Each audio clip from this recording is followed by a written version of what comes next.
Snow White and Rose Red. A poor widow once lived in a little cottage. In front of the cottage was a garden, in which were growing 2 rose trees.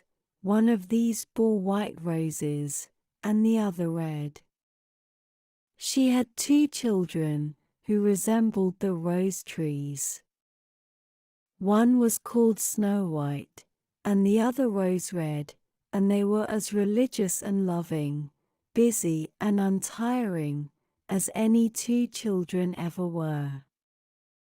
Snow White was more gentle and quieter than her sister, who liked better skipping about the fields, seeking flowers, and catching summer birds, while Snow White stayed at home with her mother, either helping her in her work, or, when that was done, reading aloud.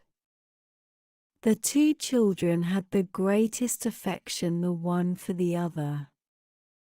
They were always seen hand in hand, and should Snow White say to her sister, "We will never separate," the other would reply, "Not while we live," the mother adding, that which one has, let her always share with the other. They constantly ran together in the woods, collecting ripe berries, but not a single animal would have injured them. Quite the reverse, they all felt the greatest esteem for the young creatures. The hare came to eat parsley from their hands, the deer grazed by their side, the stag bounded past them unheeding, the birds, likewise, did not stir from the bough, but sang in entire security. No mischance befell them. If benighted in the wood, they lay down on the moss to repose and sleep till the morning, and their mother was satisfied as to their safety, and felt no fear about them. Once, when they had spent the night in the wood, and the bright sunrise awoke them, they saw a beautiful child, in a snow-white robe, shining like diamonds, sitting close to the spot where they had reposed. She arose when they opened their eyes, and looked kindly at them, but said no word, and passed from their sight into the wood. When the children looked around, they saw they had been sleeping on the edge of a precipice, and would surely have fallen over if they had gone forward 2 steps further in the darkness. Their mother said the beautiful child must have been the angel who keeps watch over good children. Snow White and Rose Red kept their mother's cottage so clean that it gave pleasure only to look in. In summertime Rose Red attended to the house, and every morning, before her mother awoke, placed by her bed a bouquet which had in it a rose from each of the rose trees. In winter time Snow White set light to the fire, and put on the kettle, after polishing it until it was like gold for brightness. In the evening, when snow was falling, her mother would bid her bolt the door, and then, sitting by the hearth, the good widow would read aloud to them from a big book while the little girls were spinning. Close by them lay a lamb, and a white pigeon, with its head tucked under its wing, was on a perch behind. One evening, as they were all sitting cosily together like this, there was a knock at the door, as if someone wished to come in. "Make haste, Rose Red," said her mother, "open the door. It is surely some traveler seeking shelter." Rose Red accordingly pulled back the bolt, expecting to see some poor man. But it was nothing of the kind. It was a bear, that thrust his big, black head in at the open door. Rose Red cried out and sprang back, the lamb bleated, the dove fluttered her wings, and Snow White hid herself behind her mother's bed. The bear began speaking, and said, "Do not be afraid. I will not do you any harm. I am half frozen and would like to warm myself a little at your fire." "Poor bear," the mother replied, "come in and lie by the fire. Only be careful that your hair is not burnt." Then she called Snow White and Rose Red, telling them that the bear was kind and would not harm them. They came, as she bade them, and presently the lamb and the dove drew near also without fear. "Children," begged the bear, "knock some of the snow off my coat." So they brought the broom and brushed the bear's coat quite clean. After that he stretched himself out in front of the fire, and pleased himself by growling a little, only to show that he was happy and comfortable. Before long they were all quite good friends, and the children began to play with their unlooked-for visitor, pulling his thick fur, or placing their feet on his back, or rolling him over and over. Then they took a slender hazel twig, using it upon his thick coat, and they laughed when he growled. The bear permitted them to amuse themselves in this way, only occasionally calling out, when it went a little too far, "Children, spare me an inch of life." When it was night, and all were making ready to go to bed, the widow told the bear, "You may stay here and lie by the hearth, if you like, so that you will be sheltered from the cold and from the bad weather." The offer was accepted, but when morning came, as the day broke in the east, the two children let him out, and over the snow he went back into the wood. After this, every evening at the same time the bear came, lay by the fire, and allowed the children to play with him, so they became quite fond of their curious playmate, and the door was not ever bolted in the evening until he had appeared. When springtime came, and all around began to look green and bright, one morning the bear said to Snow White, "Now I must leave you, and all the summer long I shall not be able to come back." "Where, then, are you going, dear bear?" asked Snow White. "I have to go to the woods to protect my treasure from the bad dwarfs. In winter-time, when the earth is frozen hard, they must remain underground, and cannot make their way through. But now that the sunshine has thawed the earth they can come to the surface, and whatever gets into their hands, or is brought to their caves, seldom, if ever, again sees daylight." Snow White was very sad when she said goodbye to the good-natured beast, and unfastened the door, that he might go, but in going out he was caught by a hook in the lintel, and a scrap of his fur being torn, Snow White thought there was something shining like gold through the rent, but he went out so quickly that she could not feel certain what it was, and soon he was hidden among the trees. One day the mother sent her children into the wood to pick up sticks. They found a big tree lying on the ground. It had been felled, and towards the roots they noticed something skipping and springing, which they could not make out, as it was sometimes hidden in the grasses. As they came nearer they could see it was a dwarf, with a shriveled-up face and a snow-white beard an ell long. The beard was fixed in a gash in the tree trunk, and the tiny fellow was hopping to and fro, like a dog at the end of a string, but he could not manage to free himself.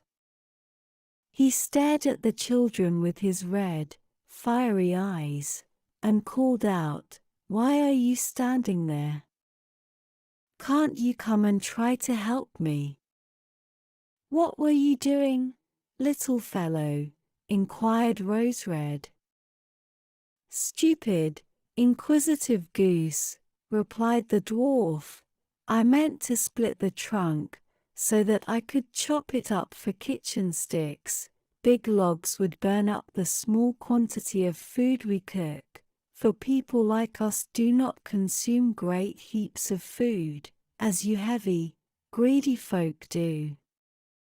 The billhook I had driven in, and soon I should have done what I required, but the tool suddenly sprang from the cleft, which so quickly shut up again that it caught my handsome white beard, and here I must stop, for I cannot set myself free. You stupid pale-faced creatures! You laugh, do you? In spite of the dwarf's bad temper, the girls took all possible pains to release the little man, but without avail. The beard could not be moved, it was wedged too tightly. "I will run and get someone else," said Rose Red. "Idiot!" cried the dwarf. "Who would go and get more people? Already there are too many. Can't you think of something better?" "Don't be so impatient," said Snow White. "I will try to think." She clapped her hands as if she had discovered a remedy, took out her scissors, and in a moment set the dwarf free by cutting off the end of his beard. Immediately the dwarf felt that he was free. He seized a sack full of gold that was hidden amongst the tree's roots, and, lifting it up, grumbled out, "Clumsy creatures, to cut off a bit of my beautiful beard, of which I am so proud. I leave the cuckoos to pay you for what you did." Saying this, he swung the sack across his shoulder, and went off, without even casting a glance at the children. Not long afterwards the two sisters went to angle in the brook, meaning to catch fish for dinner. As they were drawing near the water they perceived something, looking like a large grasshopper, springing towards the stream, as if it were going in. They hurried up to see what it might be, and found that it was the dwarf. "Where are you going?" said Rose Red. "Surely you will not jump into the water." "I'm not such a simpleton as that," yelled the little man. "Don't you see that a wretch of a fish is pulling me in?" The dwarf had been sitting angling from the side of the stream when, by ill luck, the wind had entangled his beard in his line, and just afterwards a big fish taking the bait, the unamiable little fellow had not sufficient strength to pull it out, so the fish had the advantage, and was dragging the dwarf after it. Certainly, he caught at every stalk and spray near him, but that did not assist him greatly. He was forced to follow all the twistings of the fish, and was perpetually in danger of being drawn into the brook. The girls arrived just in time. They caught hold of him firmly and endeavored to untwist his beard from the line, but in vain. They were too tightly entangled. There was nothing left but again to make use of the scissors, so they were taken out, and the tangled portion was cut off. When the dwarf noticed what they were about, he exclaimed in a great rage, "Is this how you damage my beard?" Not content with making it shorter before, you are now making it still smaller, and completely spoiling it. I shall not ever dare show my face to my friends. I wish you had missed your way before you took this road. Then he fetched a sack of pearls that lay among the rushes, and, not saying another word, hobbled off and disappeared behind a large stone. Soon after this it chanced that the poor widow sent her children to the town to purchase cotton, needles, ribbon, and tape. The way to the town ran over a common, on which in every direction large masses of rocks were scattered about. The children's attention was soon attracted to a big bird that hovered in the air. They remarked that, after circling slowly for a time, and gradually getting nearer to the ground, it all of a sudden pounced down amongst a mass of rock. Instantly a heart-rending cry reached their ears, and, running quickly to the place, they saw, with horror, that the eagle had seized their former acquaintance, the dwarf, and was just about to carry him off. The kind children did not hesitate for an instant. They took a firm hold of the little man, and strove so stoutly with the eagle for possession of his contemplated prey, that, after much rough treatment on both sides, the dwarf was left in the hands of his brave little friends, and the eagle took to flight. As soon as the little man had in some measure recovered from his alarm, his small squeaky, cracked voice was heard saying, "Couldn't you have held me more gently? See my little coat, you have rent and damaged it in a fine manner, you clumsy, officious things." Then he picked up a sack of jewels, and slipped out of sight behind a piece of rock.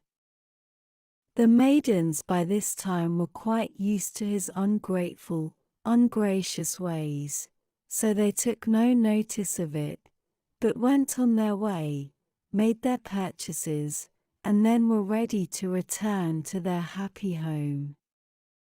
On their way back, suddenly, once more they ran across their dwarf friend. Upon a clear space he had turned out his sack of jewels, so that he could count and admire them, for he had not imagined that anybody would at so late an hour be coming across the common. The setting sun was shining upon the brilliant stones, and their changing hues and sparkling rays caused the children to pause to admire them also. "What are you gazing at?" cried the dwarf, at the same time becoming red with rage, "and what are you standing there for, making ugly faces?" It is probable that he might have proceeded in the same complimentary manner, but suddenly a great growl was heard near by them, and a big black bear joined the party. Up jumped the dwarf in extremest terror, but could not get to his hiding place. The bear was too close to him, so he cried out in very evident anguish, "Dear Mr. Bear, forgive me, I pray. I will render to you all my treasure. Just see those precious stones lying there. Grant me my life. What would you do with such an insignificant little fellow? You would not notice me between your teeth. See, though, those two children, they would be delicate morsels, and are as plump as partridges. I beg of you to take them, good Mr. Bear, and let me go." But the bear would not be moved by his speeches. He gave the ill-disposed creature a blow with his paw, and he lay lifeless on the ground. Meanwhile the maidens were running away, making off for home as well as they could, but all of a sudden they were stopped by a well-known voice that called out, "Snow White, Rose Red, stay. Do not fear. I will accompany you." The bear quickly came towards them, but, as he reached their side, suddenly the bearskin slipped to the ground, and there before them was standing a handsome man, completely garmented in gold, who said, "I am a king's son, who was enchanted by the wicked dwarf lying over there. He stole my treasure, and compelled me to roam the woods transformed into a big bear until his death should set me free. Therefore he has only received a well-deserved punishment." Some time afterwards Snow White married the prince, and Rose Red his brother. They shared between them the enormous treasure which the dwarf had collected in his cave. The old mother spent many happy years with her children.